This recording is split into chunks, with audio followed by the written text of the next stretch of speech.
In this lab, we will measure the temperature change and the magnitude of the rate of temperature change during evaporation for a series of homologous alcohols and polar organic compounds to explore the relative strengths of intermolecular forces. Recall that evaporation is essentially the phase change from liquid state to gaseous state.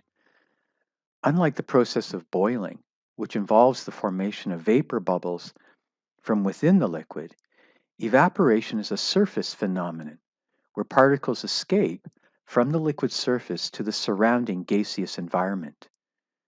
The rate at which this process occurs is dependent on the strength of the forces, that is, the intermolecular forces holding the particles in the liquid state.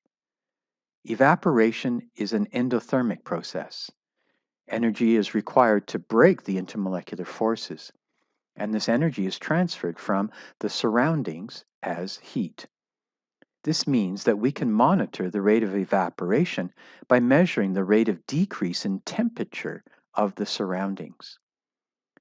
This approach is not practical with an entire beaker of a liquid since the temperature change is too small due to the large amount of liquid in the beaker compared to the evaporation surface area.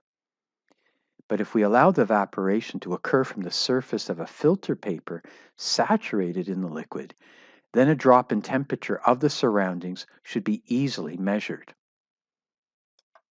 Although the experimental approach in this lab is simple, the resulting data provides a clear correlation between the types and strengths of intermolecular forces and the temperature change and magnitude of the rate of temperature change during evaporation. We will apply this approach to a homologous series of alcohols, from methanol to butanol, and a set of polar organic compounds, diethyl ether, methyl acetate, and butanal. A uniform piece of filter paper is secured to the bottom part of a temperature sensor. It is worth mentioning that the temperature is only measured around this region of the sensor. The temperature sensor is connected to a LabQuest 2 data logger. This allows for continuous temperature measurements over a period of time, which are plotted as a displayed graph. The temperature sensor is lowered into the liquid organic compound until the temperature is stabilized and the filter paper becomes saturated with the liquid. The time data collection is started so as to establish a temperature baseline. When the temperature sensor is removed from the liquid, as seen in the diagram, evaporation from the liquid-saturated filter paper begins and the temperature drops.